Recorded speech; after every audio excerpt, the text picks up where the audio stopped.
movies at last. Looks like it, Aunt Mattie. Huh. Well, Dad. Hello, son. Well, daughter, how was the moving picture tonight? Lovely. Mice, that's what it was. Just a lot of mice. There wasn't anybody killed in the whole thing. Oh, well, then I'll stick to these. These don't talk. And that big cluck Norman Maine was in the picture tonight. Never does anything but kiss a lot of girls. Norman Maine is one of the best actors in pictures. You and your movies, that's all you think about. You shouldn't be allowed to go to them at all if you're asking me. Too bad I was so busy in the kitchen. I didn't hear anybody asking you. Hello, Granny. Hello, darling. But of course, no one ever listens to me. They do if they're within 10 miles of you. Gadding around picture shows. House all cluttered up with movie magazines. And the other day, I caught her talking to a horse with a Swedish accent. Sis. We're only young once, you know. Ah, Hollywood. You'd better be getting yourself a good husband and stop mooning about Hollywood. You know what she wants to do? She wants to go to Hollywood. I've known it all along. I've seen her making faces in the mirror and talking to herself. That's what comes of your movies. Why, what would you do if you did go to Hollywood? I'd be an actress. I would, I tell you. I've always known I could. Guys, wouldn't it be wonderful to have a movie star in the family? Oh, Miss Blodgett, may I have your autograph? You may not know it, darling, but you're practically on your way to bed. Oh, Miss Blodgett, you're my favorite actress. Won't you tell me the secret of your success? Oh, let me alone. I asked her, what's come over you? I'll tell you what's come over her. She's just a silly little girl whose head has been turned by the movies. And the sooner she forgets the whole thing, the better off she'll be. Why will I be better off? What's wrong with wanting to get out and make something of myself? What do you do that's so much better? Just because you're satisfied to sit here all your life, you think you can laugh at me. Well, someday you won't laugh at me. I'm going out and have a real life. I'm going to be somebody. Now, if it was spring, I'd say give her a good dose of sulfur and molasses.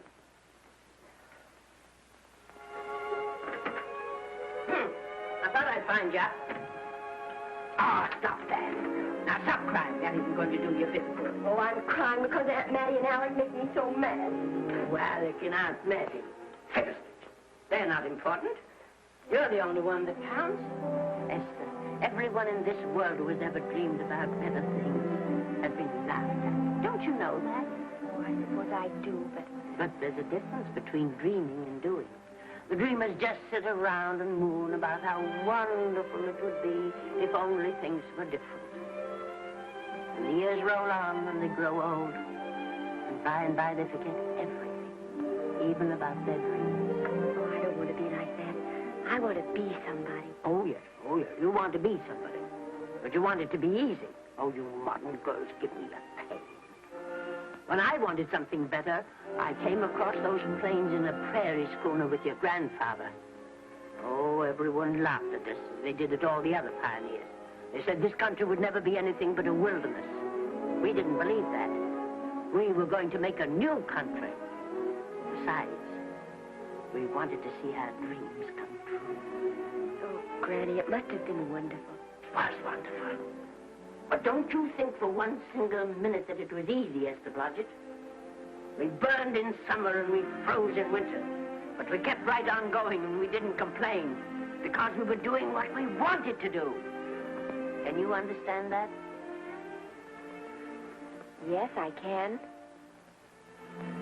Could you do it?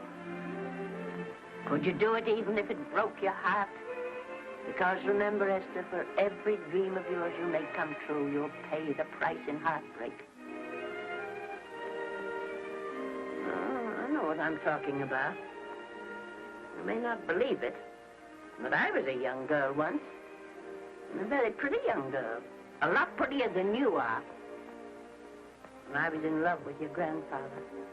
And when some Indian devil put a bullet through him, that is as if it had gone right straight through my heart, too. And I remembered all he taught me. And I went right on. I buried him out there in that wilderness with my own hands. And I went right on that same day. And I kept right on going, even when your mother was born. Oh, Granny, I want to make it worthwhile.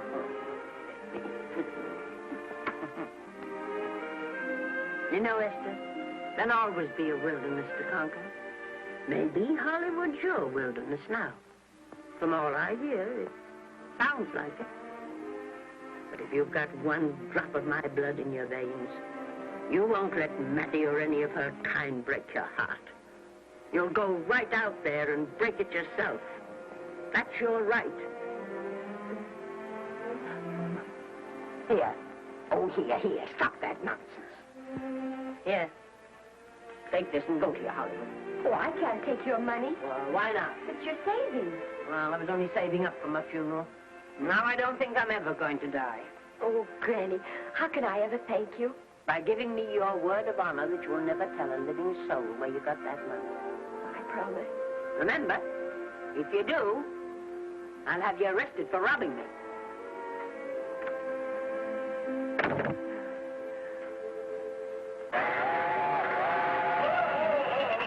Here we are. What's up, Miss Granny? Oh, I can make it, dear. Oh, thanks. Oh, I kissed Dad goodbye. Just a little kiss. He didn't even wake up. I bet you didn't try that on your Aunt Mattie. Oh, Aunt Mattie. Think of her face when you tell her. I am thinking about it. I've waited for that chance for 30 years. There she is, girl. Oh, thank you, cousin.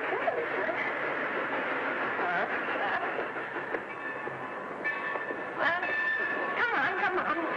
Here's your prairie schooner.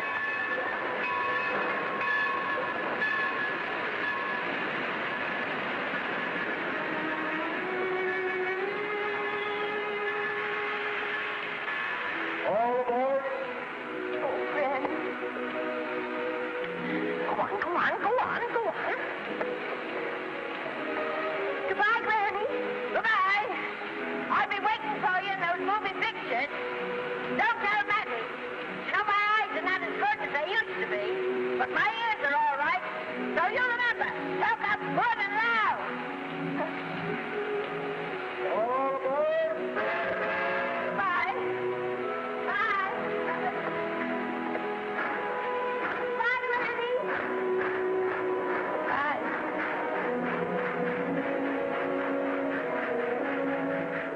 You want to go home now? I don't want to, but I will.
Good afternoon.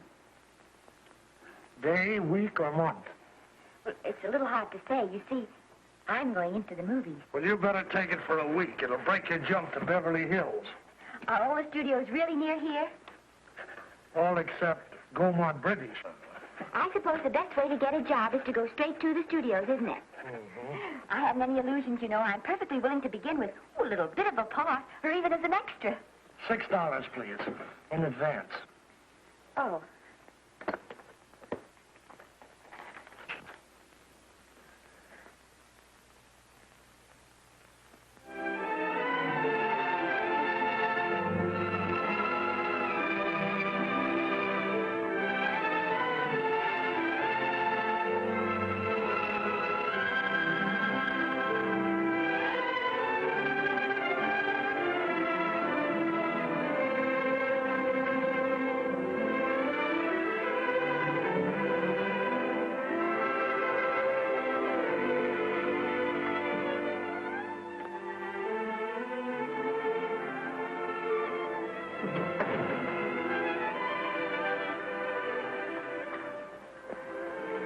I beg your pardon.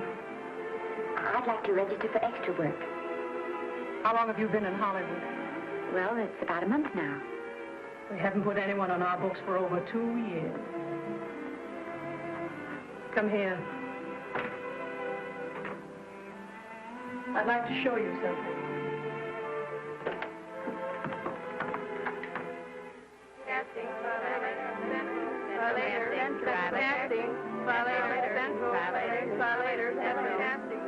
Every time you see one of those little lights flash, it's somebody asking for a job.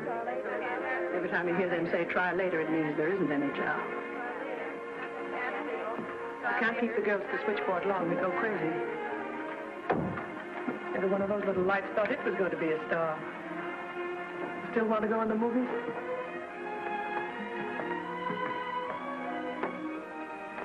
You know what your chances are? 1 in 100,000.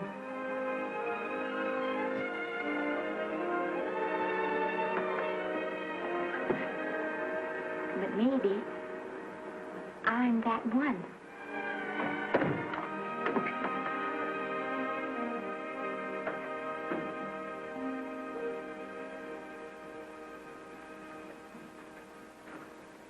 Any phone calls for me, Mr. Randall? Oh, no. Jesse Lasky and Sammy Goldwyn must be writing letters instead. How's the luck today? There wasn't any. Maybe you don't go at it in the right way. Now take Danny McGuire here. He knows the ropes, don't you, Danny? Sure, I've had him around my neck for years.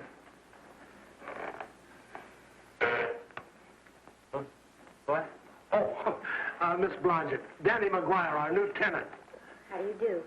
Mr. McGuire is a big director. Oh, are you really? Oh, could you possibly use me in a picture, Mr. McGuire? Of course, I haven't had much experience, but I don't think that really matters if you're willing. And I Now really listen, feel that... lady. In the first place, I'm not a director. I'm an assistant director. In the second place, if I had any jobs to give away, I'd confer one on myself. And in the third place, you should have stayed back home in the first place.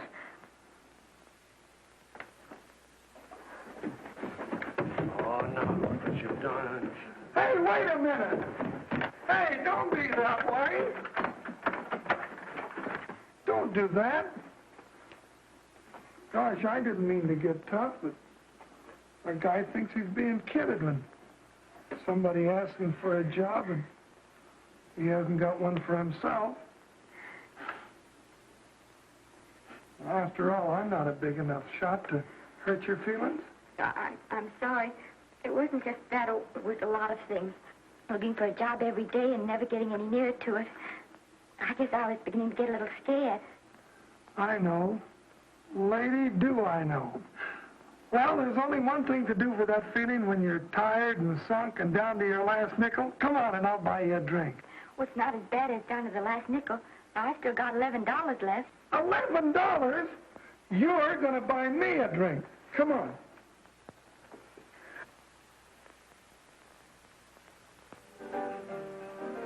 That's right, George. There's nothing like a little rum to take away that milk flavor.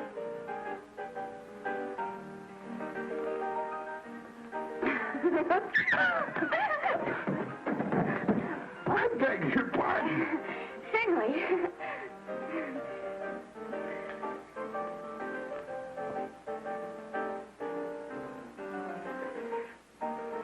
sign my contract, the first thing I'm going to do is see that you direct every picture I'm in. That's my pal. Of course, I'm going to be perfectly nice about it, but I'll just insist. Now, that's the way to talk. Don't let them lick you. Oh, I should say they can't lick me. If they try anything like that, what? I just won't sign. Now, that's right. What have you got to lose? Another one of these and we'll open our own studio.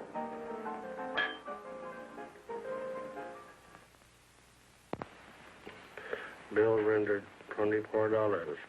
Past due. Remit without further delay. Me.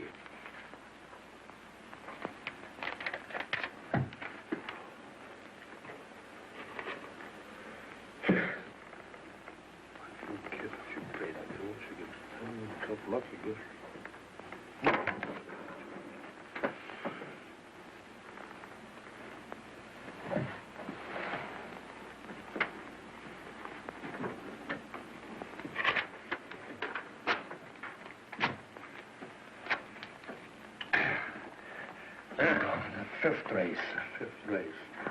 Try cap. Who's right? Try cap.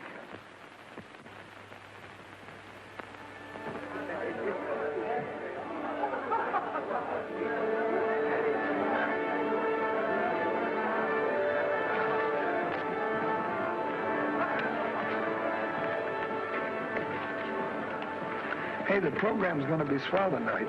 Now, you take this fella Beethoven. I'm a pushover for him. And Chopin, well, he's not so dusty either.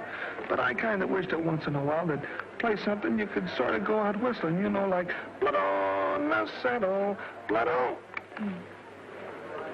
Well, there's a tune. Hey, why don't you throw your hat in the air or something, can't you? This is a celebration. My job starts tomorrow. I know it does, and I think it's swell, Danny. Gee, I wish you were in on it, too. But, oh, no, it would have to be a war picture. One of those big novelty numbers, a war picture without any beautiful women at the front. Oh, well, something will happen soon. Maybe. Why don't you go home, kid? Oh, Danny, I can't do that. I came here, and I've got to stay. Well, now, if it's on account of money, I can... Thank you. You've given me enough already. Anyhow, this is no time to be worrying. This is a party. Look at all the people. Everybody in the world. Look. That's me and the name.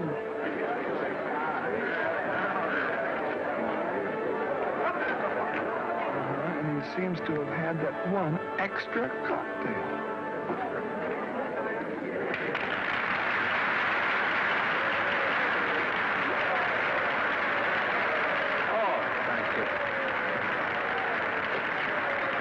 Sit down, you dope. That's the orchestra leader.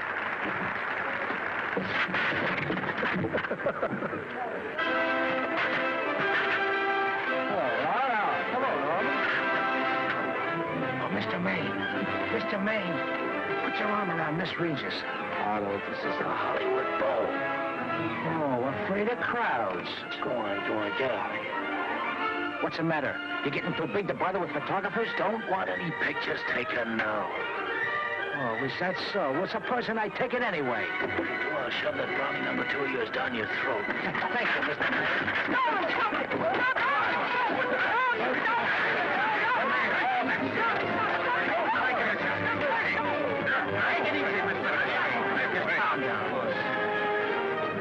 Normie, come back and sit down. Everybody's laughing at you.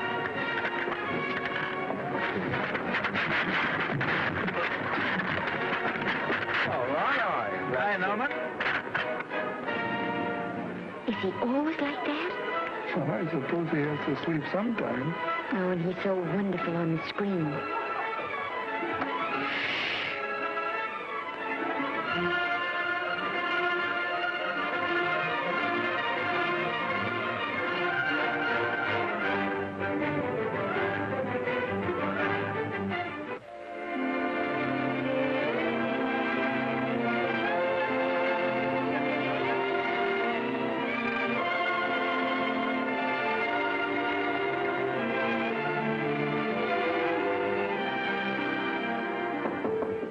Come in.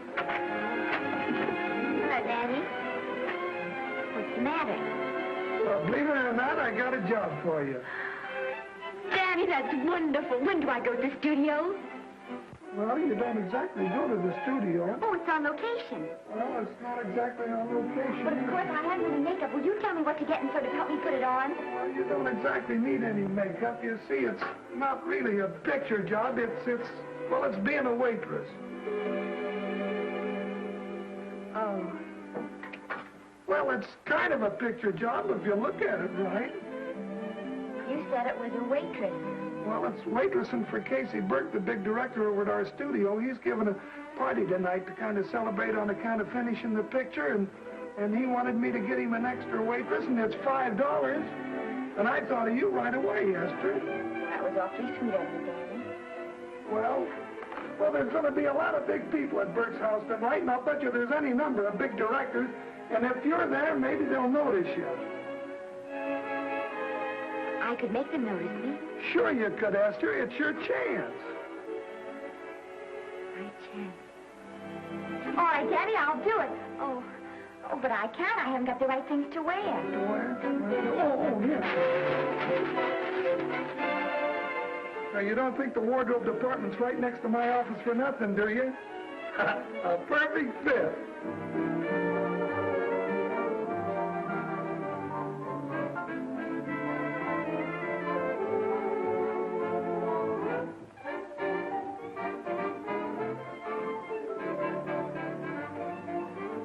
Did you get to the preview last night? I did. Would you like a little hors d'oeuvre? They are very nice. Oh, thanks. Well, what did you think of the picture? They should have saved it for Thanksgiving. What a turkey.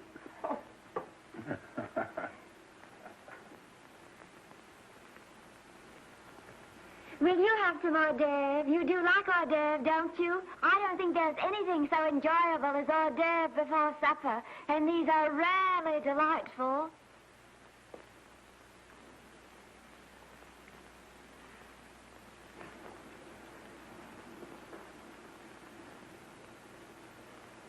And at the finish, the kid turns around and sings a lullaby to its mother. Pardon me, big boys, but would you like a little hors d'oeuvre? They say they're the best in town. Don't tell me. I know. Mae West. That's a great twist. But where are you going to find a 2-month-old baby that can sing? Hello, Oliver. Oh, hello, Casey. You want to fire me now? Wait till you see the picture. I'm not a director anymore. I'm a male nurse. What's the matter with the picture? A guy by the name of Norman Maine. His work is beginning to interfere with his drinking. Oliver, don't tell me I'm to direct his next picture, too. Mm-hmm. You were my favorite producer. Now, wait a minute. You just go right on with your directing. I'll take care of these stars. I know how to handle them. I had a serious talk with Norman after that Hollywood Bowl occurrence, and you don't have to worry any more about his behavior. Excuse me, Mr. Niles. Mr. Libby of your publicity department is on the telephone. He says it's most important, sir. It's about Mr. Maine. Thank you. Oh, it's probably just some little thing. Of course, Oliver. I'll turn on the radio and see if they've called out the National Guard yet. Hello, Libby. What's the good word? Mr. Norman Maine, America's Prince Charming, was apprehended driving an ambulance down Wilshire Boulevard with a siren going full blast. He explained he was a tree surgeon on a maternity case. Well, will it be in the papers? No, it won't be in the papers. But that's a nice, expensive hobby of yours, keeping Mr. Maine's informal entertainments out of the public press. Oh, that's fine work, Libby. Try and see that no one gets to Norman. He's probably home sleeping it off. Oliver. Yeah. Why can't you forget those dopes at the studio for one night? Business, business all the time. I don't know what's going to become of you. Norman, why didn't you call for me? Well, by darling, why didn't I call for you? In case you've forgotten, I was supposed to come here with you. Oh, that's all right. I got here without any trouble. The only reason I don't slap your face. Yes, darling, I know. Hello, John. Oh, hello, man. What's the matter with Oliver? He looks as if he'd had bad news. Hello, Mary. What's the matter, old boy? Maybe I'm wrong. I guess I've been drinking too much lately. No, you have to cut it down. It's bad stuff. Scotch and soda.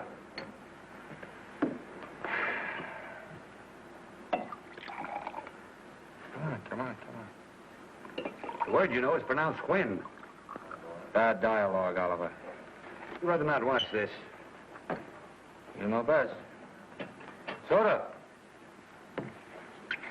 Thank you.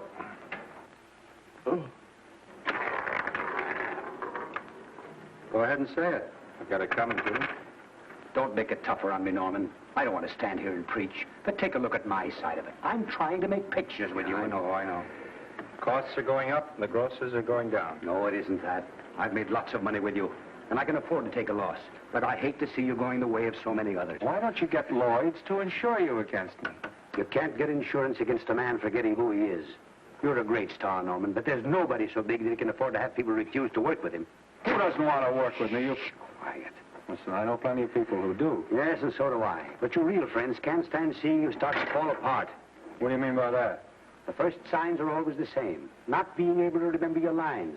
Cameraman struggling to cover your hangovers. And all because you have to have a good time. Every day and every night. Listen, I've warned you for a long time. Okay, Oliver, you're a swell guy. You won't lose any money on me. I'll promise you that. I'll be ready for the curtains when the time comes. When it does, here's my epitaph. And now I think I'll, have a little drink. Scotch and soda.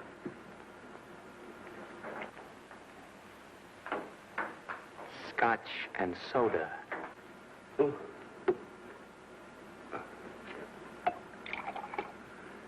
Come on.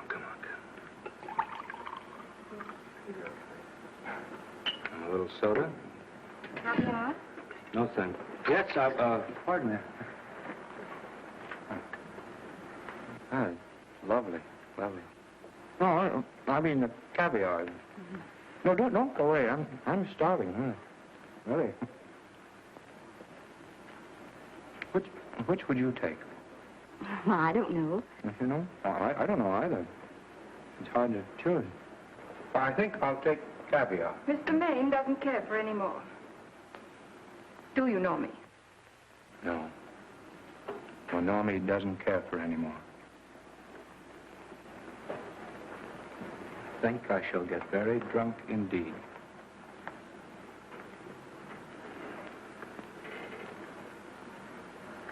Scotch and soda. Sorry, I have something.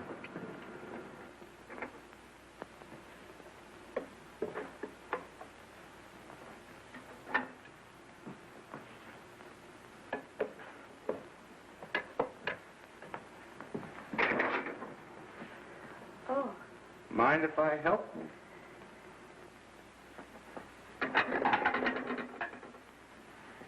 Won't they miss you? Oh, no. They'll just look under the table, and when they see I'm not there, they'll forget the whole matter. Hey, what's your name? Esther Blodgett. My name's Maine. I know. You do? Ah. What's so funny? I was just thinking about all your fans and how surprised they'd be to see you here helping me put plates away. Oh, they don't know my finer side. They'd be pretty envious of me, meeting you this way in person. Oh, you do? Well, tell me, are you disappointed? Yes. Oh, now you've done it. Oh, never mind that. That makes the room look lived in. Tell me, why are you disappointed?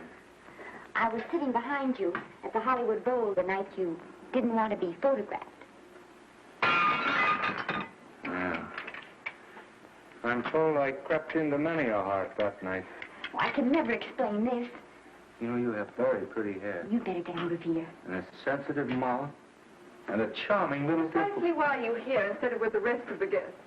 I'm just trying to be helpful. I see. Are you sure there's no other attraction? Well, it might be that my old mania for putting plates away is coming back on me. It's rather odd. I always know where I can find you if there's a pretty girl around. It's not only odd, it's embarrassing. You're being deliberately insulting, Norman. I put up with this for long enough. Dear, don't lose your temper. Remember, we must try to keep the voice low. I know you'll excuse us if we go on with our work.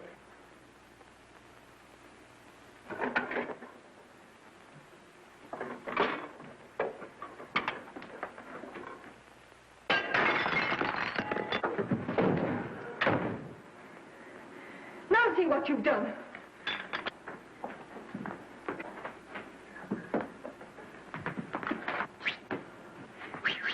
Come here.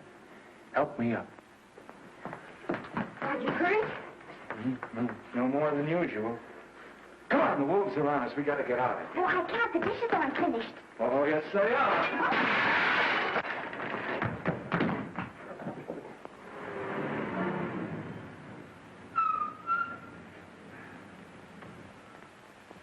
Well, I bet I know what you're going to say now. What? Good night. Good night, and thanks. Hey, wait a minute. Hey, you realize that all I found out about you is that you're foolish enough to want to go into pictures? But why is it foolish? Look at you. Yeah, that's what I mean. No, I'd rather like to go into this matter a little more thoroughly. Oh, that's awfully nice of you. Why don't we go on up to my place and talk it over? Oh, no, thank you very much, but I really must say good night. Good night. But you're not angry. No. I'm hungry.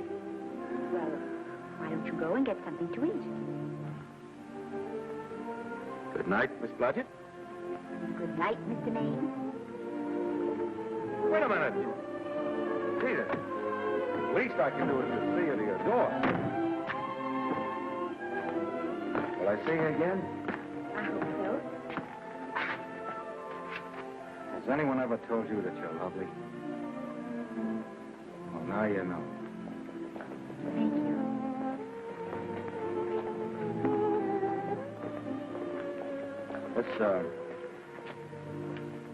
It's hard to say, but I want to say it anyway. You know, I'm a screen. In private life, you know. But whatever I do, I still respect lovely things. And you're lovely. You understand? Yes, I think I do. And it isn't that bump on the head that's doing this. Well, I'm glad.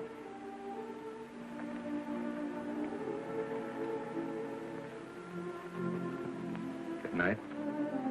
Good night.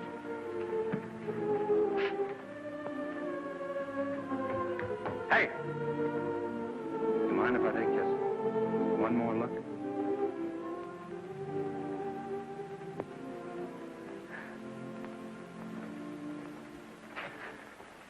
Go away. Quite impossible. I wouldn't even consider it. No.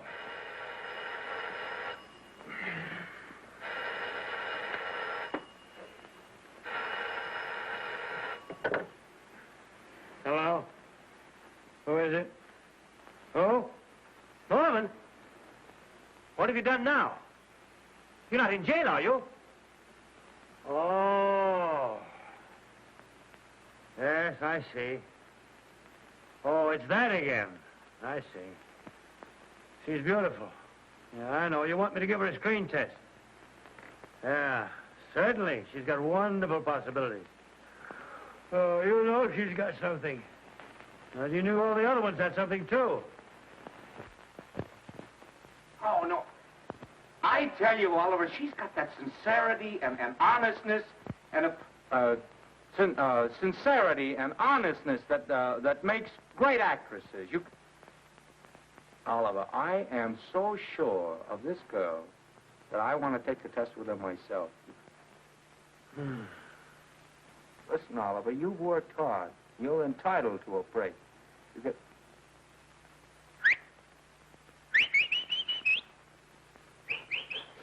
Yes, I heard you. Anything. Yes. Yes. Yeah. Oliver, look.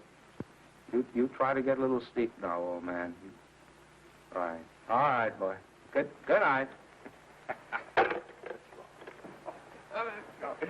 Now tell us.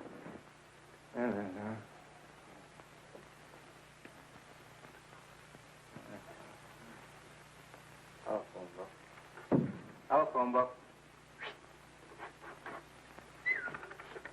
What? Telephone. Hey, Olive, telephone book.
Telephone.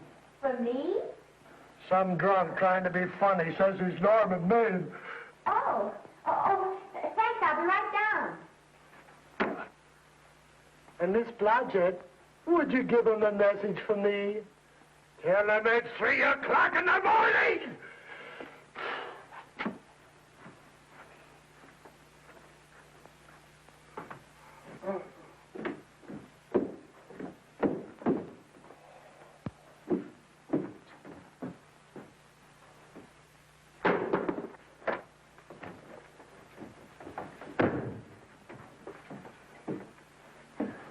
Hello? What? Oh. Oh. Oh. Oh, yes. I'll be there. Oh, thank you.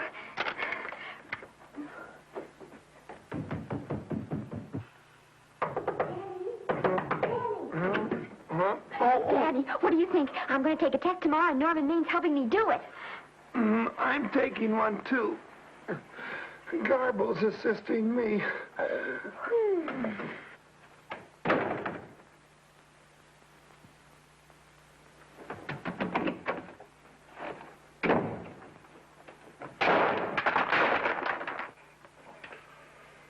Oh.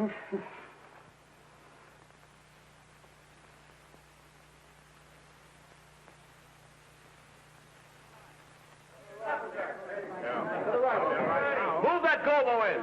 With a silk on that broad. No, the Yankee. Is this light too hot for you, Hanley? Okay, but cut down on the back way. Put a double on that 90. Bring it down a little. That's it. Now pull it. Pull down on that 150. Ready to take him. Get pulled down on that 150. Okay.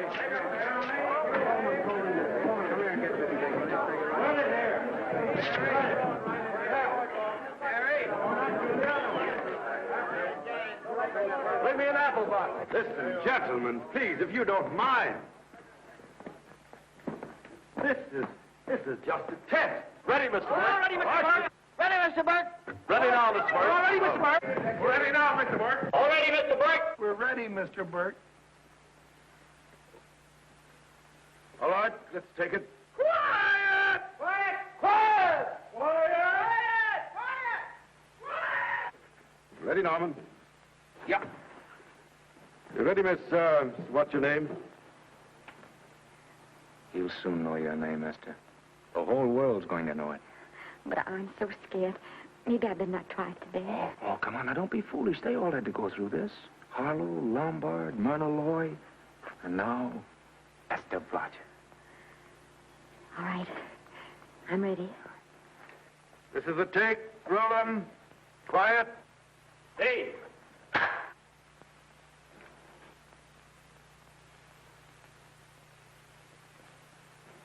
I may as well tell you that my whole organization thinks I've gone a little nuts to sign you. Well, maybe they're right. I've been nuts before. You see, all the experts seem to think that your type is a little mild for present-day taste. But I rather believe that tastes change, like eyebrows. And I think that also, like eyebrows, tastes are going back to the natural. You look like a nice girl. I think I'm going to like you. That's not important. I think the public will like you. That is important. Oh, yes. I see what you mean. I mean, I know it is. Only don't think it's going to be easy. Nothing you really want is ever given away free. You have to pay for it. And usually with your heart. Someone else told me that once. But you still have to work it out for yourself. Oh, well, all this is just a long way of saying, I'm glad you're with us and good luck to you. And now I'm going to turn you over to our demon press agent, Libby. Don't let him frighten you. He has a heart of gold, only harder. And for the love of Pete, learn to close your mouth and keep it closed, even in your love scenes.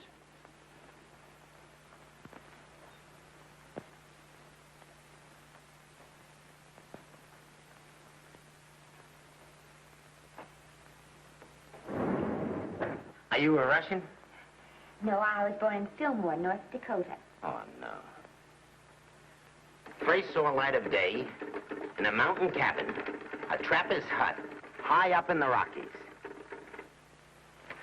Go on. Well, I always wanted to be an actress. Dreamed of footlights as Lonely Kitty. Are you sure there's no Russian in your family? Positive. That's a shame. Well, what does your father do? He's a farmer. Social registerite father. Fed up with hypocrisies of 400, sought wilderness for consolation. There, amidst the mountain flowers, he raised another blossom. His lovely little daughter. What's your name? Esther Victoria Blodgett.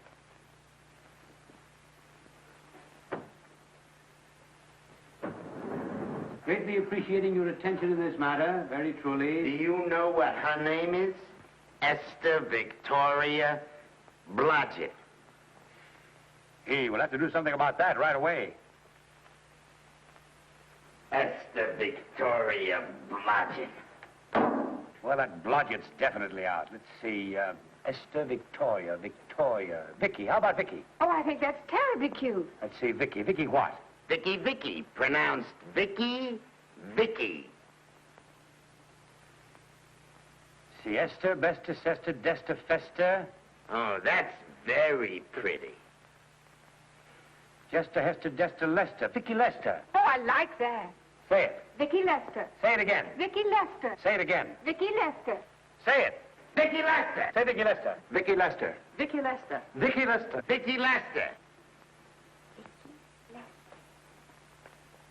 Flash. Oliver Niles Studio discovers new starlet, a Cinderella of the Rockies. Her name is Vicky Lester. Those who have peeked tell me she couldn't be more divoon. The face of an angel and such natural talents. Her voice is a symphony. Her very walk, they tell me, is enough to drive men mad. Not that way. Get the lead out of your feet. Lift them up.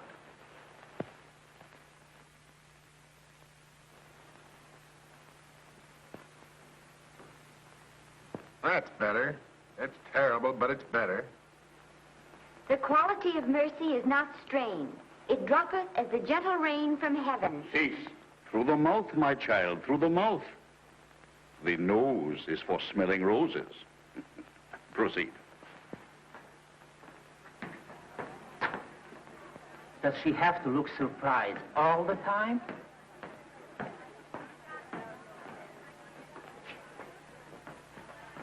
Anyway, it's just a rough sketch. Pretty small mouth, eh? Oh, well. Give her that Crawford smear.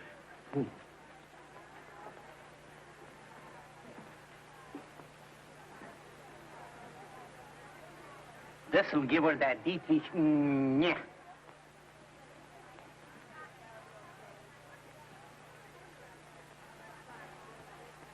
We're on the wrong track.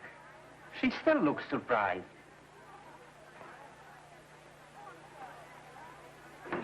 Listen, drunk people, we're shooting on the set this morning, not in the commissary. Now, come on, snap into it. Acme Trucking Company? No. Mr. Smith is not in.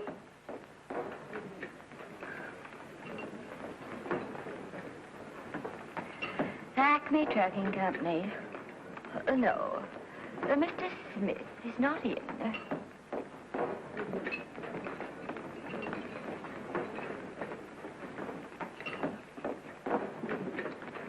Good morning. What can I bring you, Mr. Maine? That just shows how long you've been here. Mabel, bless you. How soon are you and I going to be married, huh? I don't know. You'll have to ask my mother.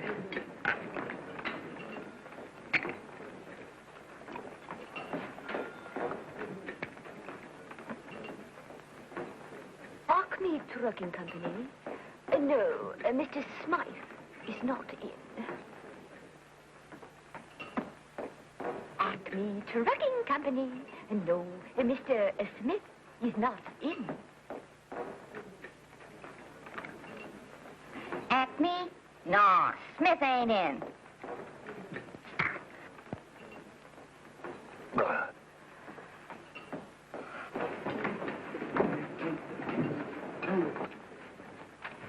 Acme Trucking Company? I'd like to speak to Mr. Smith, please. Mr. Smith is not... Oh, Norman. What's all this between you and Smith? I've got a part. It's only one line, but it's in the picture. Well, it's ambition that made you break that date with me last night. Well, I had to be here so early this morning, and So did I. I had to stay up all night to make it. you've started your picture, haven't you? No, we're still in the testing stage. You can't seem to get the right girl for the lead. Gee, you'd think with all the girls there are that... Yeah, no, but this one's got to be different. She's got to be little and cute and sweet, intelligent. It'll blow me down. What? Or close my tired old eyes. Well, what is it? Hold everything. Come on. Come on.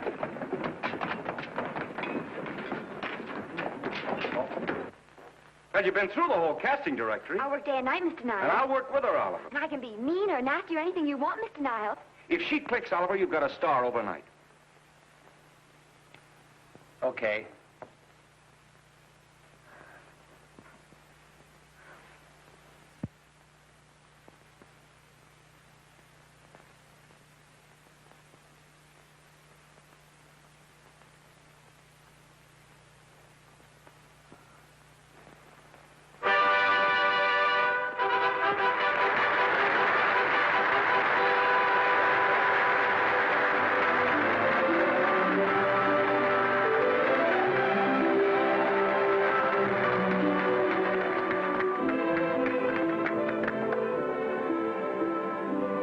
Wait till you hear them at the end of the picture.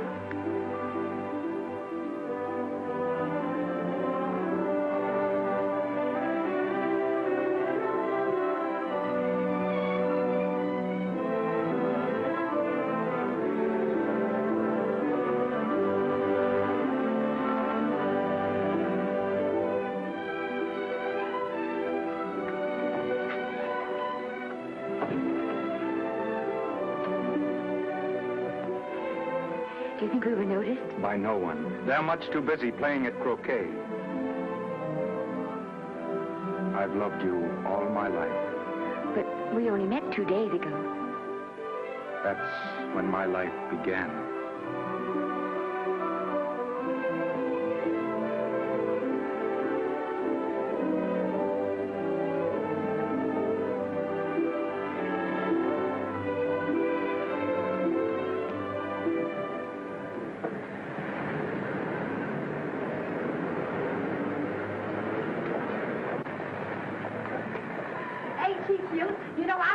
same type I am, don't you? I think she's sweet. Well, it's Vicki Lester's picture, all right.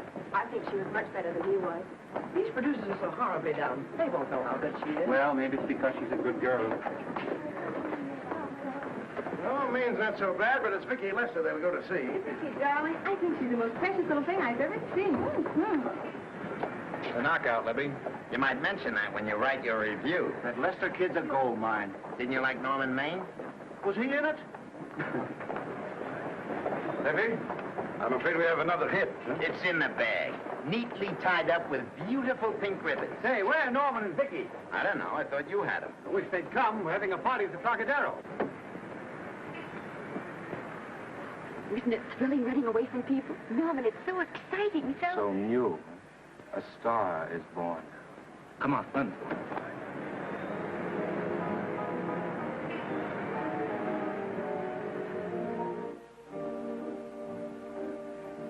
Wonderful, isn't it? Crazy quilt. Oh. It's a carpet spread for you. It's all yours from now on, you know? Come, Esther. You're a success. You'll have everything in the world you want. I hope it'll make you happy. Hasn't it you? But then there was one thing I never had. Lots of times I told myself I'd found it, but I always knew I was lying.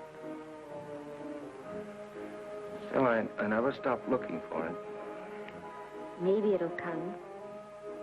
Well, I think it has come, Esther. I only wish it weren't too late. Oh, but it's not too late. No, you can't throw away your life the way I've thrown away mine and have anything left that's good enough. No. You can. Norman, you can. You mustn't tell me that, Esther. I'm so afraid that I'll believe it.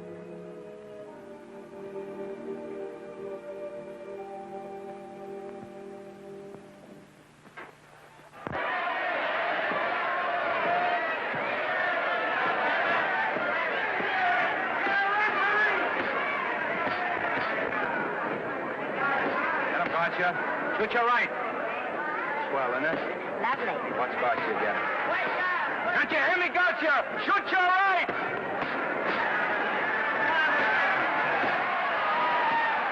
He's down! Gotcha got him! Gotcha got him! He did, didn't he? Yeah, but he'll be up, though. You like it? Sure I did. You like me? Sure I did. Ooh, that reminds me. Will you marry me? No, thank you. Come on, Gotcha, finish him. Why won't you marry me? Wasn't that dependable? Hey, shoot your right! Throw away your money? Break him up in there. Break him up. Drink so much. Well, suppose I quit drinking. Yes? Come on, Gotcha, shoot the right in there. The right. Suppose I save my money. Yes? There he goes. Let him have it. Suppose I became absolutely dependable on all occasions. Yes?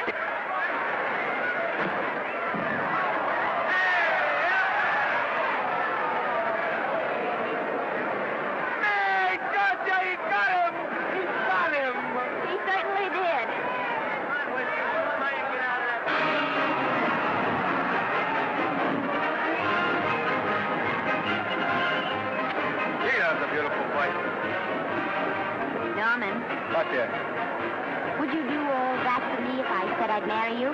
No, certainly not. I was just supposing. We're going to be married. Guess I didn't read that line right. I'll try it again. We are going to be married.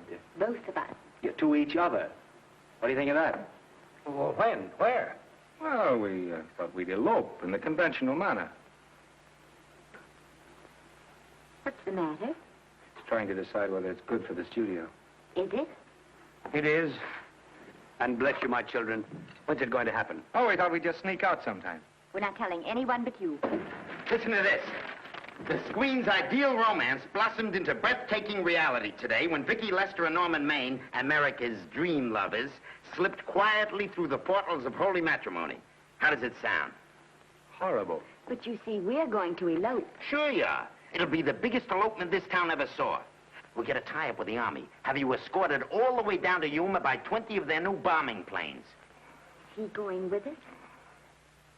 Don't you think we can work this thing out better alone? No sense in bothering the happy couple with all the details.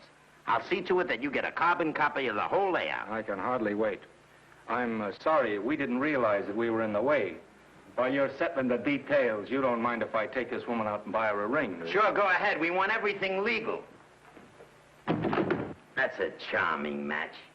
A nice girl like Vicky. And public nuisance #1. Now, wait a minute, Libby. Norman's all right. And if you'll pardon my pointing, Vicky's business is her own. It doesn't require any comments. I wasn't making any comments. I just said it was a rotten shame. So go ahead and plan the elopement. Oh, that elopement stuff is out. You can't get any scope in that. We're going to have a wedding. Where'll we have it? Customary place, I believe, is a church. Nah, it's been done.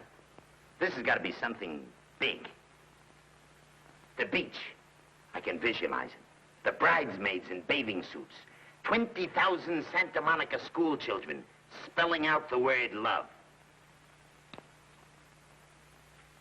It's a novelty, but is it big enough? Why not the city hall?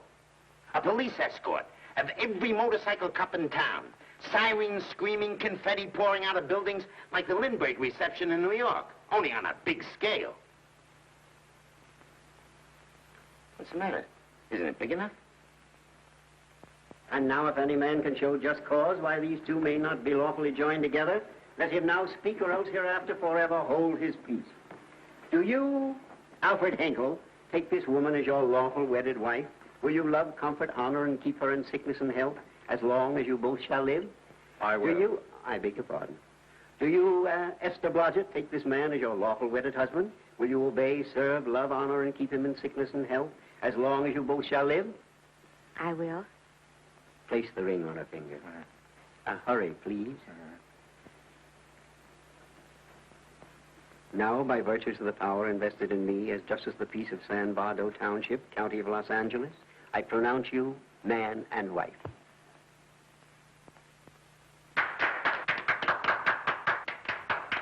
Quiet! And now I must exercise my prerogative of office. I hope you will be very happy, Mrs. Hinkle. Thank you. Thank you, sir. Oh, Thank you Danny. very much. Now, if you'll please sign the license. Oh, yeah. You know, Mrs. Hinkle, I can't help but believe I've seen you somewhere before. Oh, really? Well, I believe this is the first time I've ever been in San Bardo. You know, your face is familiar, too, Really? Mr. Hinkle. There you are, sir. Thank you very much. Oh, Here's your thank you, receipt. sir. Thank you. Goodbye. Goodbye. See you again. Yes, goodbye. No, I don't. I'll see. No. Yeah, I think you got by with it. But it was close. That JP was just beginning to remember where he'd seen it. Well, anyway, we got away from Libby. Hello, Toots. If you will be kind enough to glance between my shoulder blades, Mr. and Mrs. Henkel, you will find there a knife buried to the hilt. On the handle are your initials. Lovely to have seen you, Libby. Hold it, wait. hold it, Danny.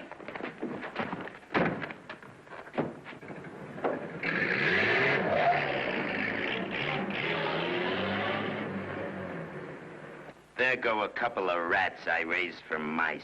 Well, they got a right to get married, haven't they? I haven't got any right to double-cross the public, and I haven't done it yet. Hey! People versus Porky Washington. We're charged with violating Section 600. Young man, you're in contempt of court. Operator, get me the Los Angeles Tribune. I've a good mind to put you under arrest. Wait till I make the score. You wait, too. Tribune, give me the city desk.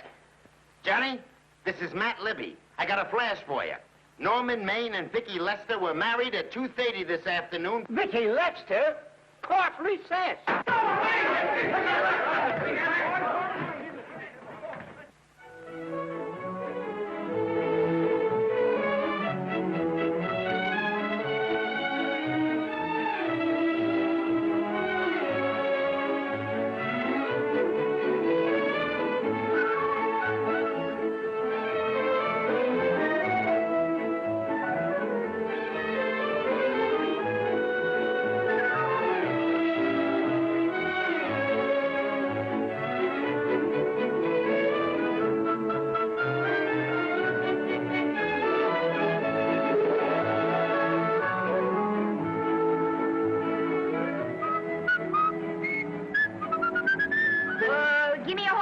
great big horse, a great big buckaroo, and let me wahoo, wahoo, wahoo!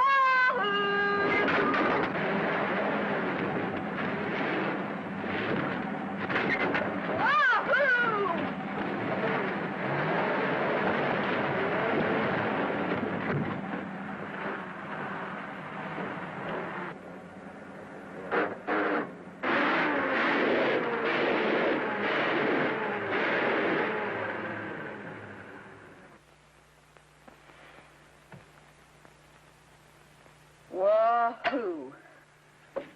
Wahoo. I don't want to sound immodest, but I think I've stripped the gear. Well, sit down, won't you, and let's get acquainted. We'll probably be seeing quite a bit of each other from now on. Well, might just as well break the ice now as later.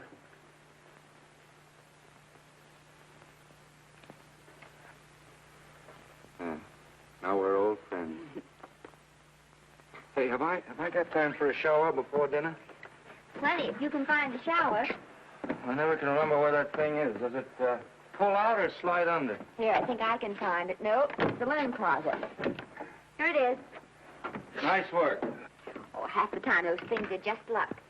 I'll see if I can disinfect this steak.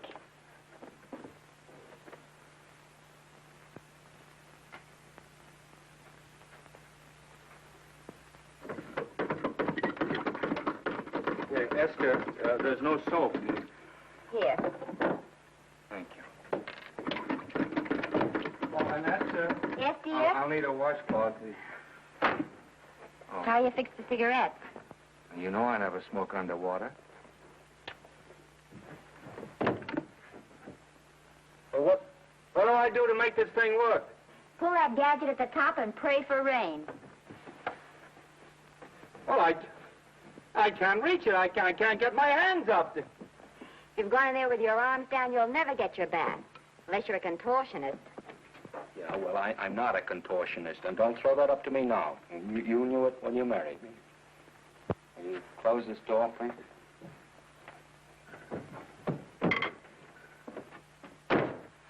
Thank you.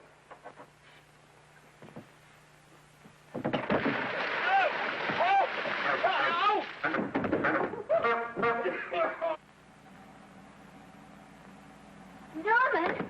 Norman, here comes the car. You got it?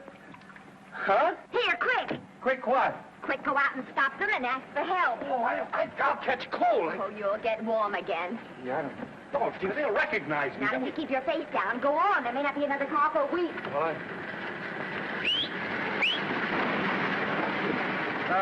Howdy, partner. Howdy. Stuck? Yeah, how'd you guess it? Can you get us some help? Well, I reckon not. You know, it's a long way to town. We're pretty busy down at the place. Well, I got to get out of here. I've got my wife with me. Don't you like the country? No, and then we're short of food. There's a lot of game in them woods. You know, well, my wife can't shoot. Well, you're sure up against it. Sorry I can't do anything for you. Well, wait, listen, I'll be frank with you. I'm Norman Maine. Who? Norman Maine. Well, my name is Judd Baker. Glad to have met you. Well, so long. Hey, wait a minute. Listen, you don't... So you're Norman Maine.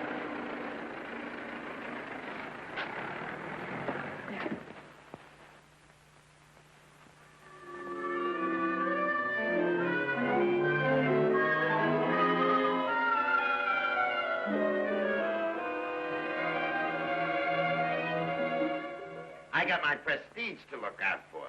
I'm supposed to be the best publicity man in the racket. And they laugh themselves sick when I even try to get a decent mention of Maine.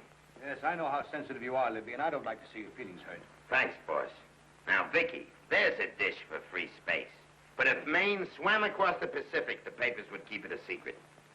Well, the exhibitors don't like him, the critics don't like him, the public don't like him, and I don't like him.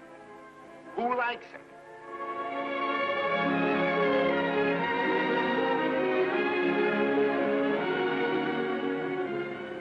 Oh, but darling, this is almost too much of a surprise. And there I was in my touching innocence, thinking we were going to live at the beach house. Oh, we'll still keep the place at Malibu. But this is special. This is our castle. It used to be in the air, you know? We'll never use any ugly words like contracts and pictures and careers. When we come in those gates, we'll check the studio outside. Come on, I got another little surprise for you.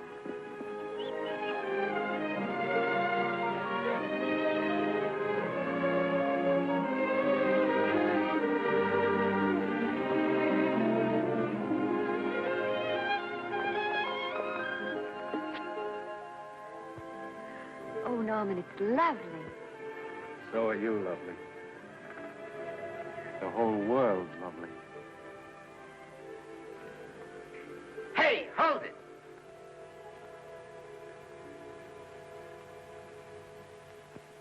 That's it.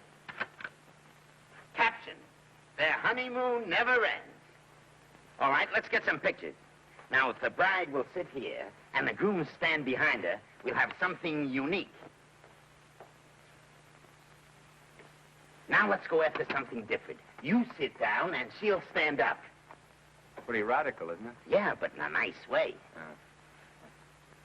Okay, Otto, fire. Caption, their honeymoon begins anew. Ah, the producer. Caption, their honeymoon ceases abruptly. Hello, Oliver, glad to see you. No, I'm glad you're back. Thank you. Vicky, how well you're looking. Hello, Oliver. Am I interrupting? Yes, thank you. Just want a couple more pictures. That's enough of both of them. What they're asking for is exclusives of Miss Lester. Alone. Oh, I see. Well, come on, Oliver, let you and me get exclusive. See you later, Vicky. Well, don't worry, Otto. My camera smashing days are over. They ain't your only days that are over. Oh, hold that, Miss Lester. Gorgeous. Well, Oliver, how's the dividend situation? Very pleasant. I think we'll show $2 million on the next quarter. Oh, smart move of mine to sell my stock, eh? Oh, well, when you need money, you need it.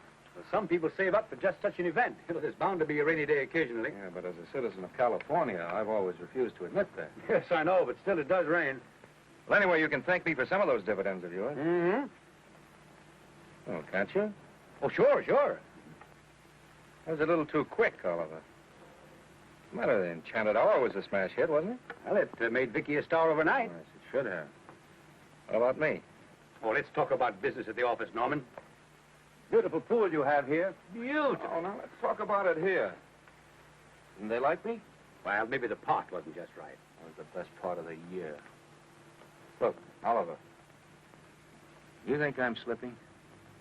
Can you take it? Yeah, go ahead. The tense is wrong. You're not slipping. You've slipped. Oh, my fan mail's still big. Norman. Fans will write to anybody for a photograph. It only costs 3 cents for a stamp, and that makes photographs cheaper than wallpaper. But every 25 cents they pay for a theater ticket buys them the right to be a critic. And your last few performances, Norman, have not pleased your critics.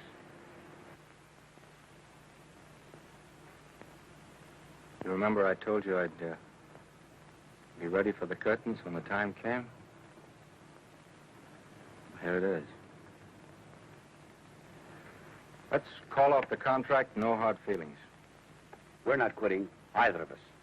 There's no explaining these things. We've all seen how the public turns. Maybe we can turn them back. I've got a swell script lined up for you. About Esther. If you think that I'm going to get in her way... Well, as a matter of fact, as it happens, there's no part in this story for her. I'd more or less planned to star her in a picture of her own. With that young Pemberton opposite her. He's coming along nicely. Good for young Pemberton. All right, Oliver. We'll make a try at it. Let's hope it's not too late.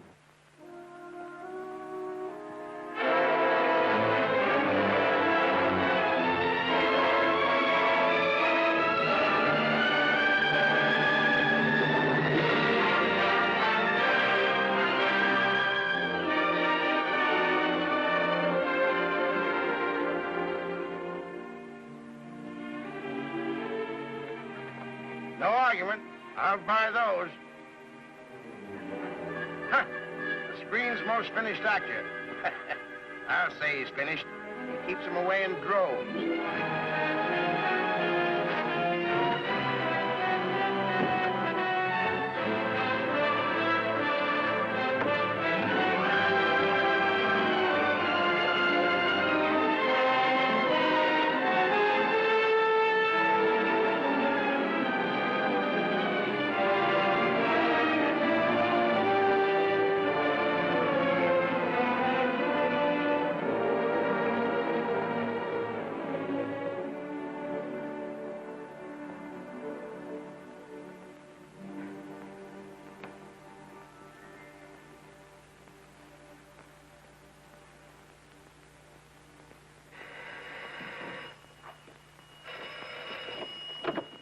Hello?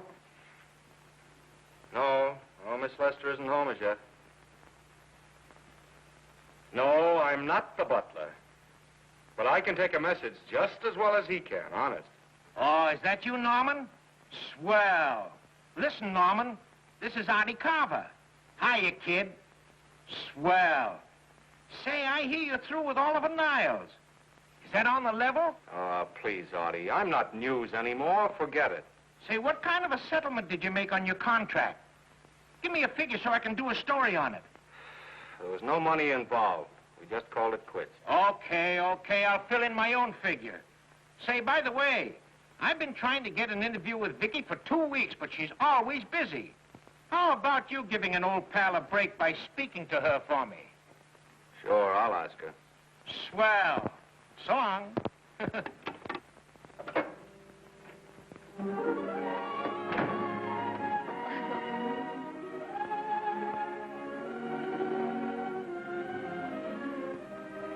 I didn't mean to be late, darling, but Casey wanted... All right. You're here now. What's new today? Nothing. Haven't been out of the house. Let's go somewhere tonight. No. You're tired. We'll stay in. I'm not tired, really. Oh, yes, you are. You've got a hard day ahead of you. Anyway, I see so little of you, I'd like to have you to myself. Oh, but it's the servants' night out. We haven't any... Yes, we have. I fixed a little snack with my own lily white hands. I'm learning to cook in my spare time. Then I think I'll marry you. I get it. You want to make an honest cook of me, huh? Comes in on wheels in this joint.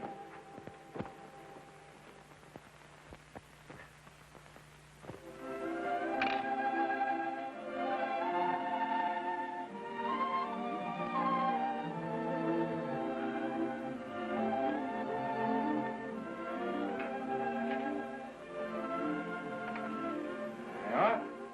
How's it look? Wonderful. Huh? That's what I thought.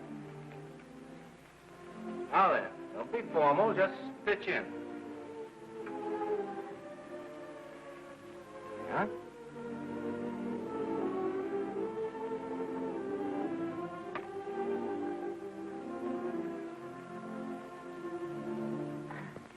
I'm afraid my mouth's not quite big enough. I'll measure it next time and make them to size. A little hard to lift, too. In fact, I think I'll take those measurements right now.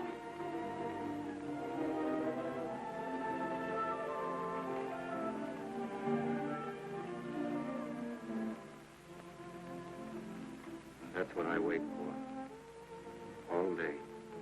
That's why I rush home without even changing my costume.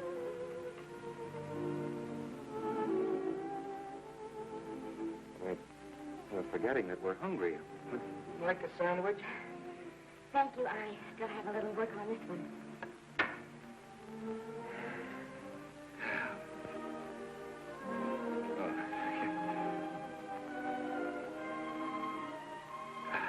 Norman, will you unhook my dress? I can't breathe. Mm-hmm. You know, all the time I thought it was the kiss that made you breathless. A lot of hooks. Huh? Why don't you have a zipper? That's a good idea. You better? Yes.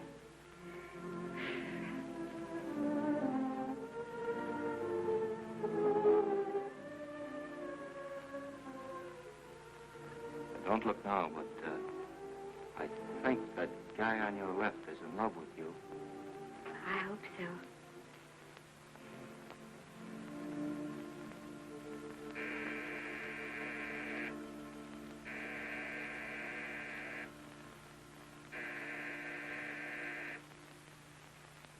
It's the doorbell. Is it? Maybe they'll go away. Oh, I never do at a time like this. Come here.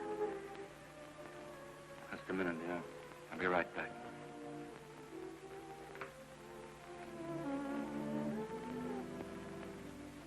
Does Vicky Lester live here? Yes.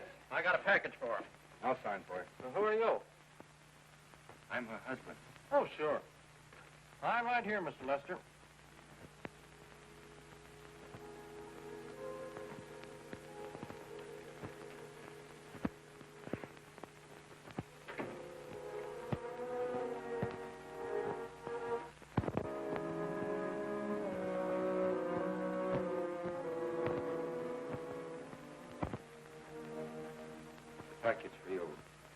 by the way, I forgot to tell you, they want you for a benefit at Shrine Auditorium next Wednesday night.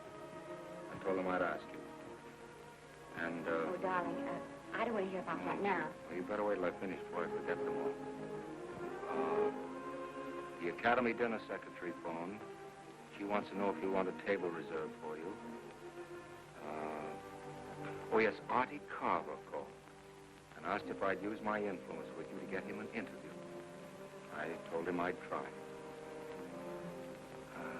That was all, I think. Oh, Norman, let's don't talk about those things now. We're forgetting the wonderful food you prepared. Oh, I'm not very hungry now. I think I'll fix me a little drink. No.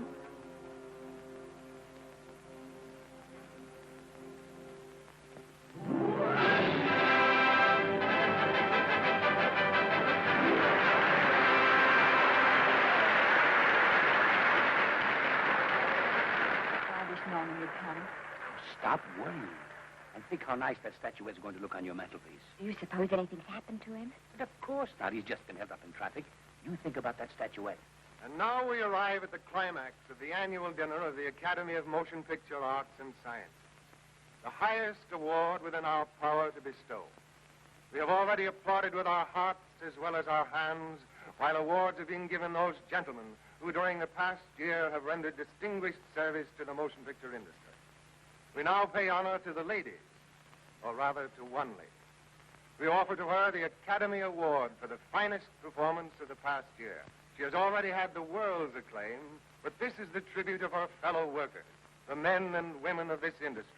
It is not only my pleasure, but my privilege to present this award to the actress who created the unforgettable Anna in Dream Without End, Miss Vicki Lester.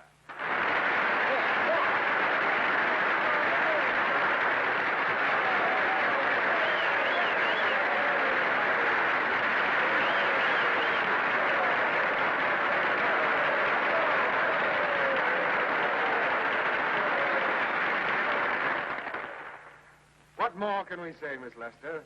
This says it all for us.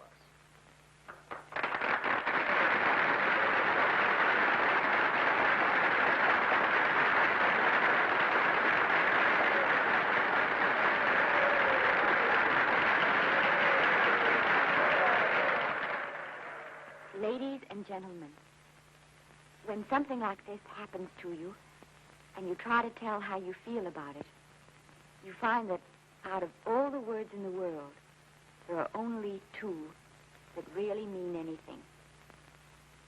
Thank you. All I can do is to say them to you from my heart. All I can do is to keep on saying them. Hey, that's fine. All the thing. That's a very pretty speech, my dear. Very pretty. You said the right thing. I want to be the very first one to congratulate you on that valuable little piece of bric-a-brac. Now I want to make a speech. Gentlemen of the Academy and fellow suckers, I got one of those once for a best performance. They don't mean a thing. People get them every year. What I want's a special award, something nobody else can get. I want a statue for the worst performance of the year. In fact, I want 3 statues for the 3 worst performances of the year, because I've earned them. And every single one of you that saw those last masterpieces of mine knows that I've earned them. Libby, start the music. What I'm here to find out is, do I get them or do I get them? Now answer yes or no.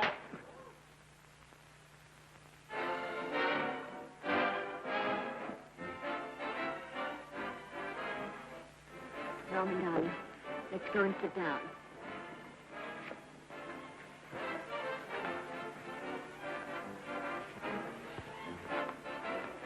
Come on, Norman, sit to that. That's for you, Norman.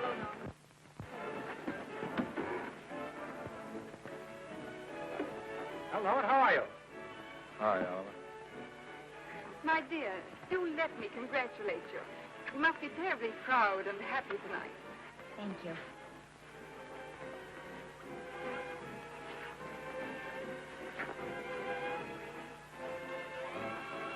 Somebody give me a drink.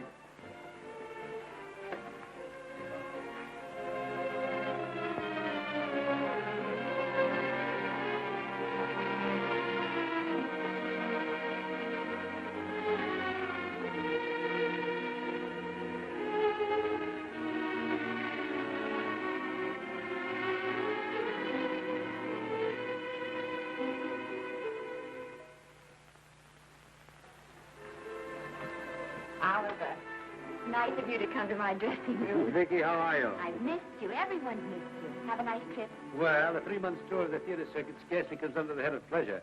But the way they're screaming for your pictures all over the country. Miss Lester, if I may talk shop, you are a knocker. Thank you. It's good to hear that. You've been crying. A little. How's Norman?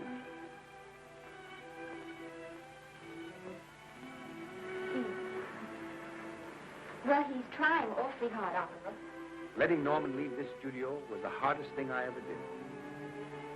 There was nothing else I could do. I know. Has he been... Is he all right?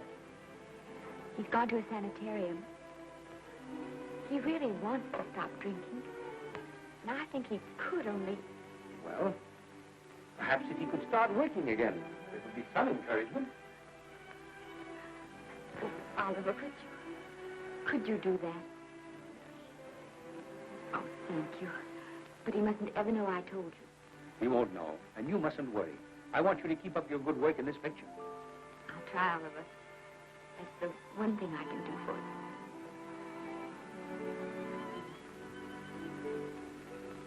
you.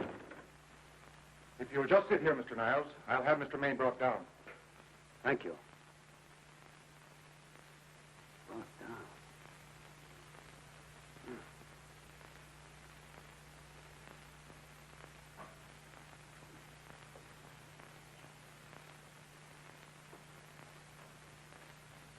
Hello, Oliver. Welcome to Liberty Hall. Hello, Norman. Well, no, Mr. Niles isn't slipping me a case of scotch, Cuddles. This is just a handshake. This is Cuddles, Oliver, my social secretary. We go everywhere together. How are you feeling, Norman? Fine. Getting along remarkably well, Cuddles tells me. He says you ought to see some of the boys. Let's sit down. Cuddles, we really don't need you. Touching, isn't it? Can't bear to have me out of his sight. Are you comfortable here, Norman? Comfortable. It's positively luxurious. They even have iron bars in the windows to keep out the draft.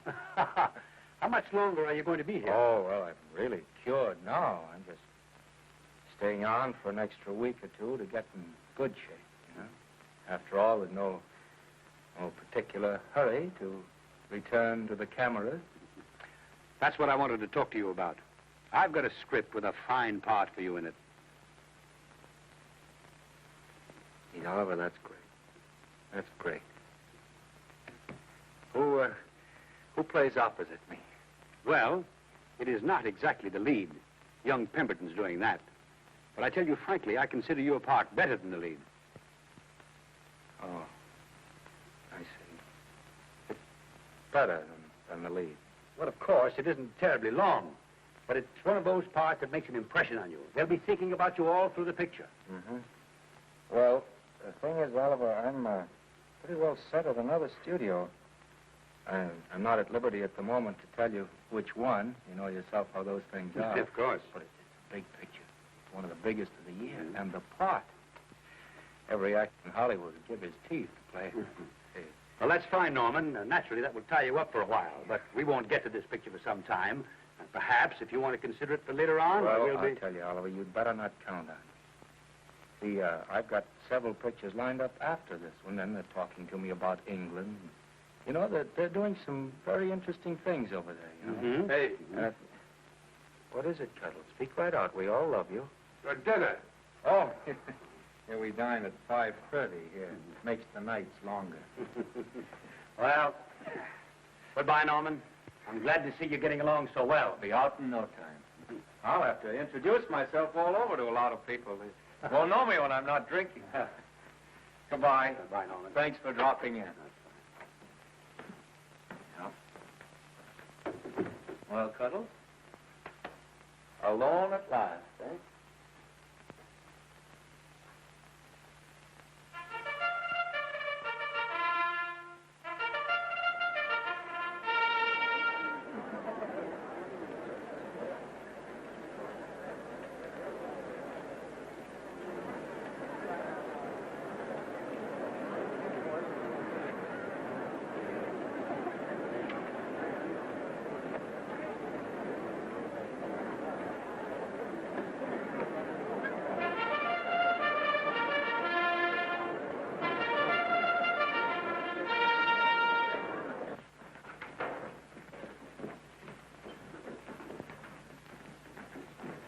Bert?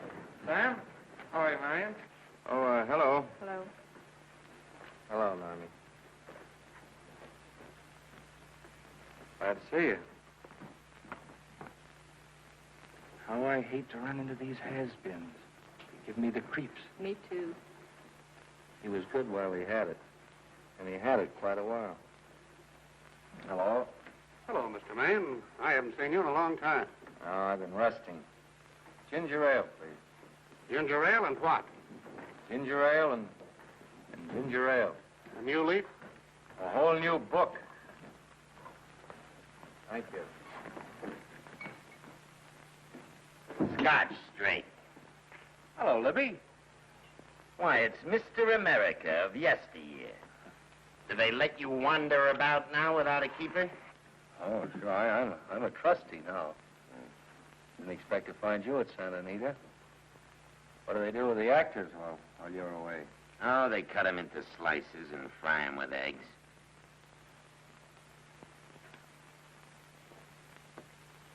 I suppose you'll be here all the time, now that you've retired from the hurly-burly of the silver screen. Well, we're living down in Malibu now and pretty lonesome with Esther away working all day. Well, I wouldn't squawk about that if I were you.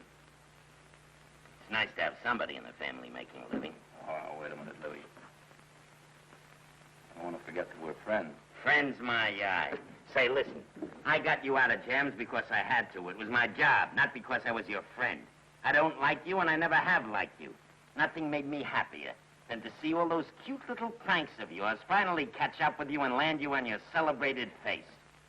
Pretty work, Libby. Always wait till they're down, then kick them. I don't feel sorry for you. You fixed yourself nice and comfortable. You can live off your wife now. She'll buy you drinks and put up with you even though nobody else will. Wait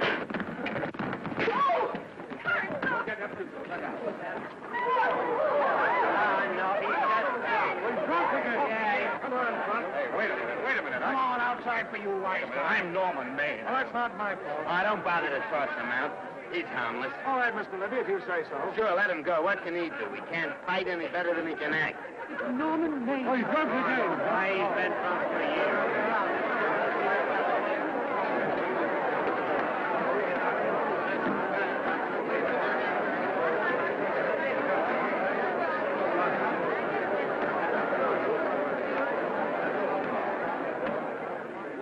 Give me a scotch.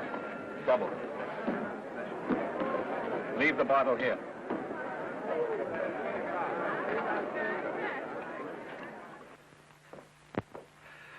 Vicky, you'll be ill. Why don't you try to get a little sleep? But he's been gone 4 days. 4 days and not a word.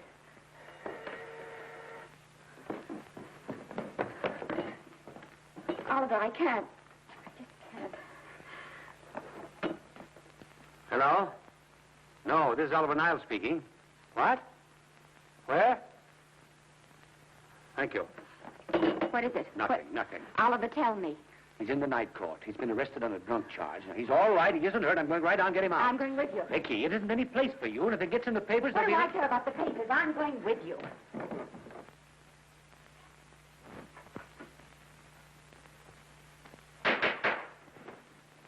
Division 30, Municipal Court, County Los Angeles, now in session. The Honorable George J. Parrish presiding. Be seated, please. Was you able to do anything? Judge wouldn't even see me. Ready, Your Honor.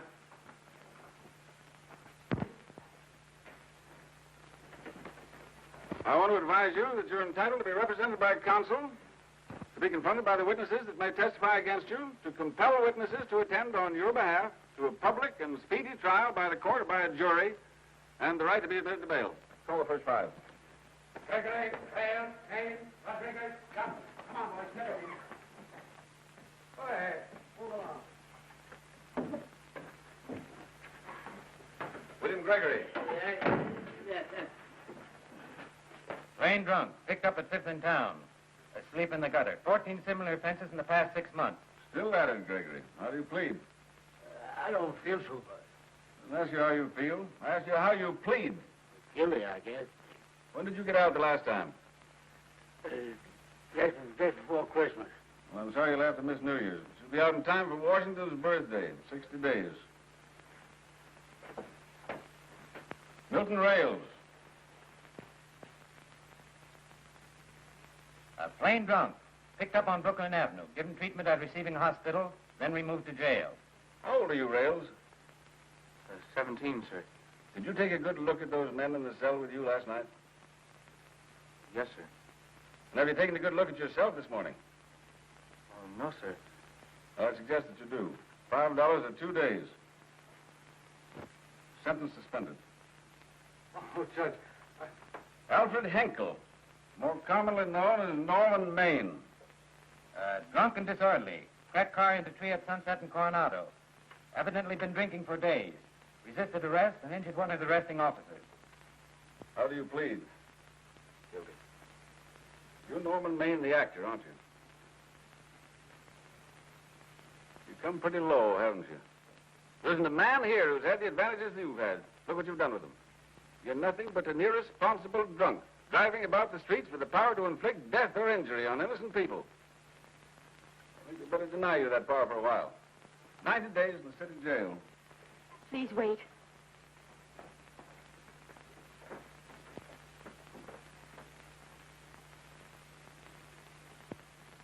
I'm his wife.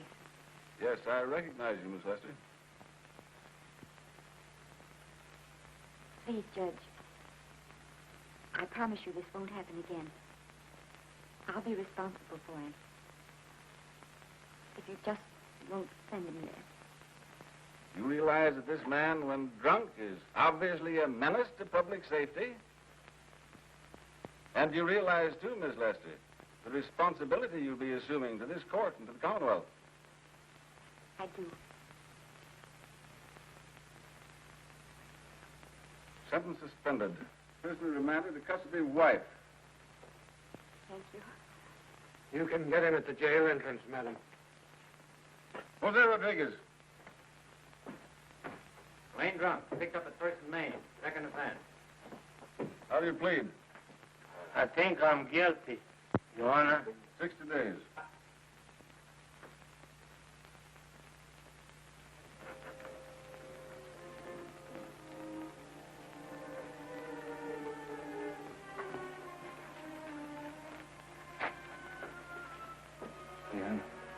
I'm so tired. Hold him, Mr. Maine. Picture. Oh, no. What about a statement for the press? Oh, no, please.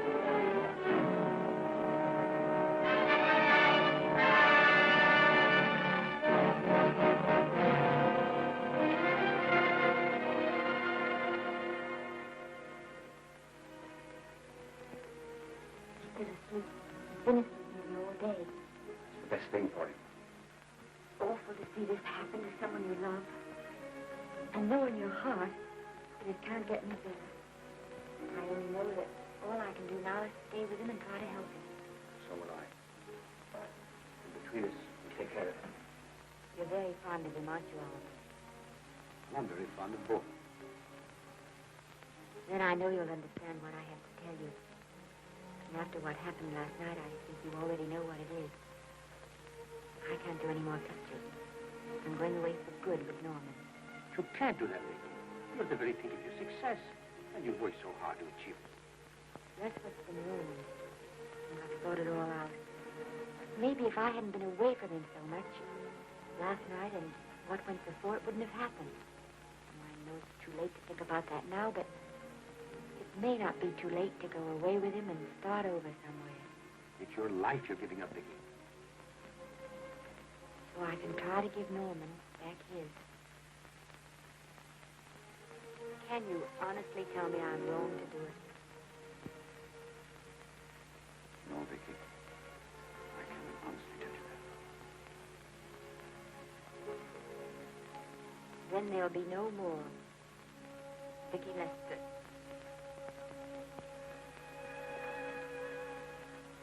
Come on, walk to the door with me.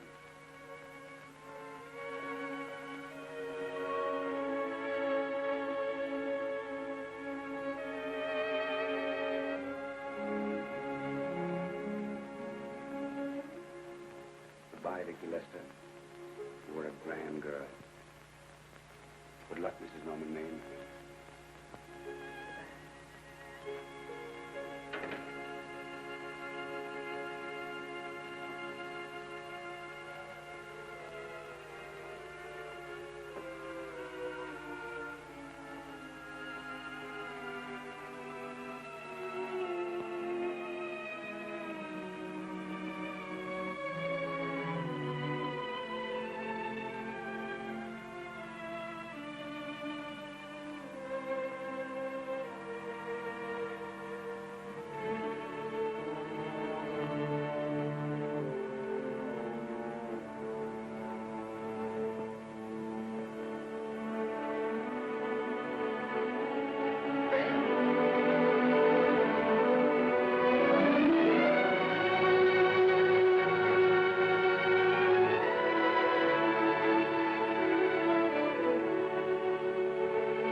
Darling,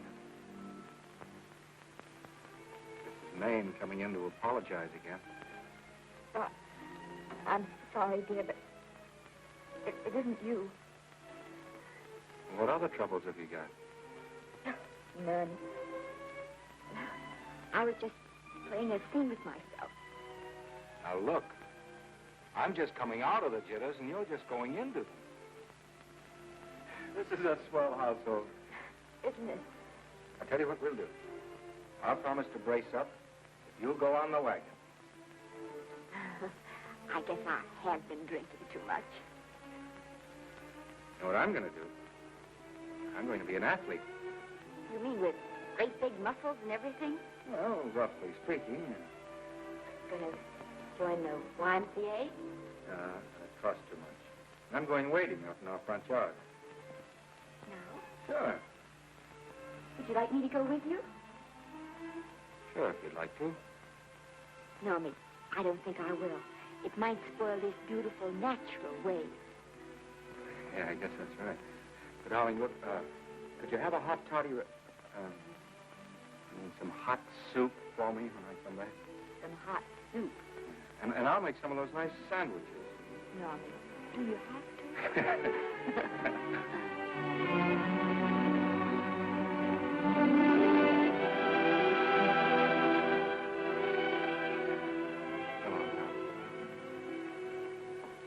Now, don't stay in too long.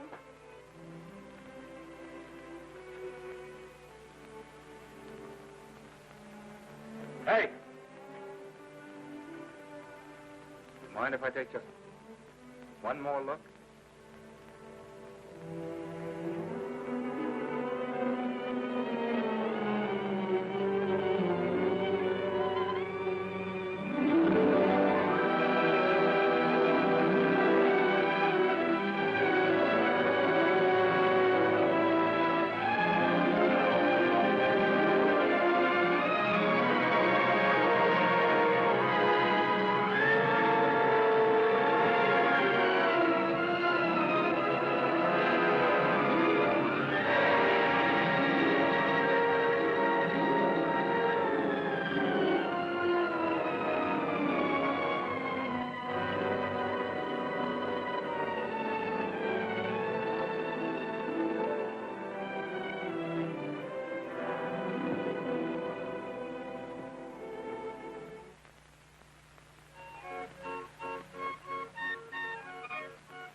first drink of water he had in 20 years. And then he had to get it by accident. Pardon. How do you wire congratulations to the Pacific Ocean?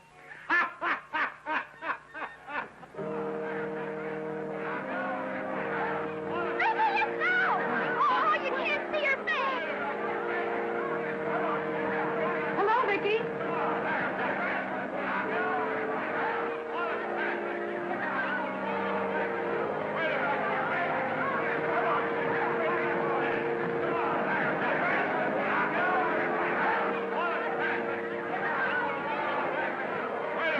Can't you? Come on, Vicky, let's see your face. Vicky, will you sign my book for me? Write Mrs. Norman May. Don't you care, Vicky? You get over it.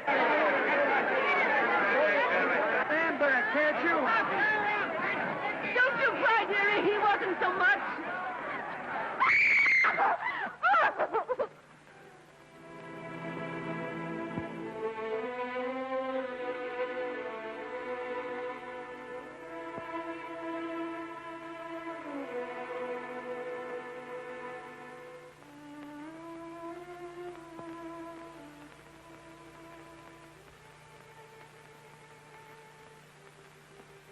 Do you mind if I take just one more look?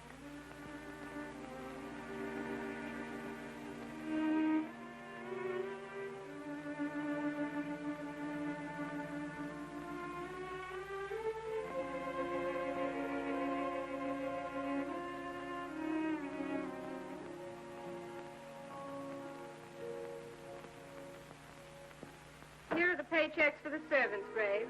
You'll find a very nice bonus in each one. Miss Lester asked me to thank you for your kindness and service. If there's anything I can do for the little lady, I should be glad to do it. She would appreciate your attending to the closing of the Beverly Hills house. Put down those trunks.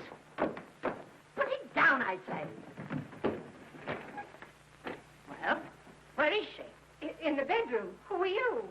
I'm her grandmother. Get up.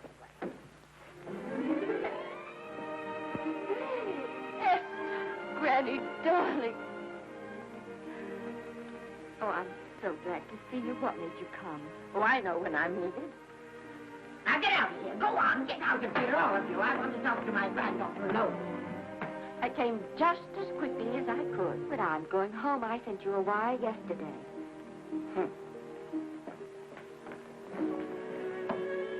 Sit down.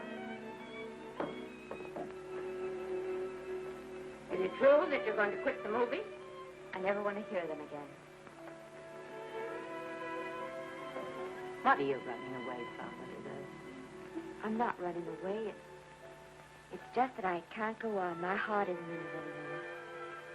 Once I told you, if you get what you want, you have to give your heart in exchange. And you said you were willing. Do you remember? I remember. It seems to me that you got more than you bargained for.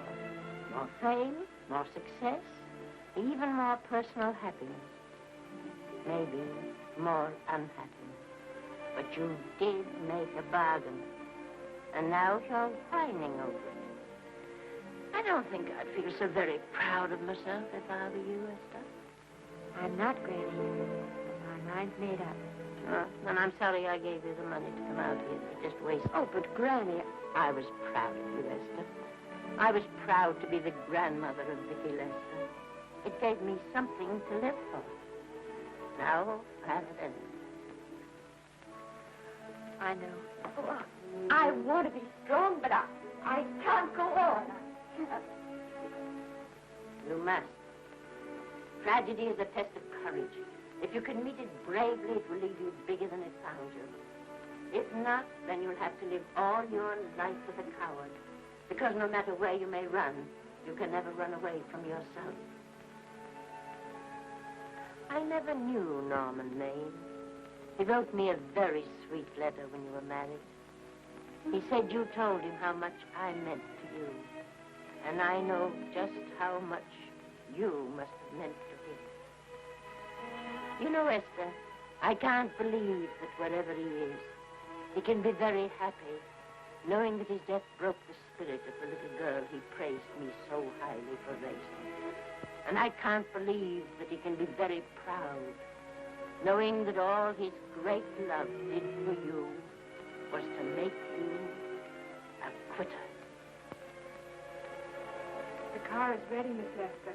We'll have to go now to make the train.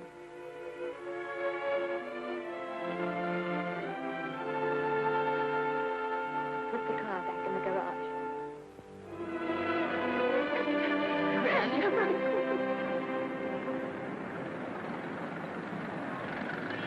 The entire picture industry has come to the Chinese Theater for this opening tonight. It has come to pay tribute to a great star on her long-awaited return to the screen in what has been called her greatest performance. It has come to pay tribute to the girl herself. The girl who has won the heart of Hollywood. The girl who has won the heart of the world.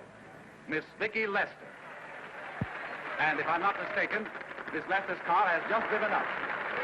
Yes, it is she.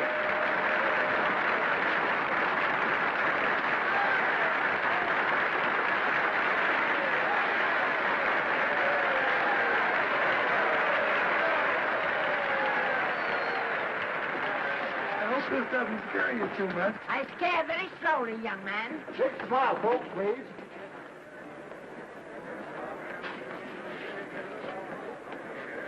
They'll have your mug, your face, plastered across half the papers in the country tomorrow. How do I look? Oh, you look swell. You're a liar, but I like you. And here's Miss Lester's grandmother. Won't you say a few words to the radio audience, please? Say something, Letty. You know, we've got a thing like that back home where they all listen in on, but we call it a party line. Won't you say something, please? They're listening. Maybe some of you people listening in dream about coming to Hollywood. And maybe some of you get pretty discouraged. Well, when you do, you just think about me. It took me over 60 years to get here, but here I am, and here I mean to stay. Thank you very much.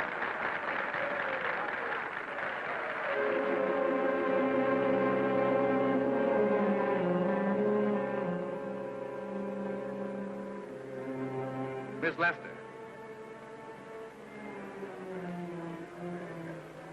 This microphone is on an international hookup.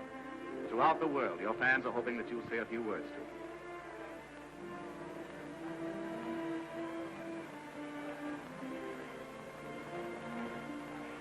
Hello, everybody. This is Mrs. Norman Maine.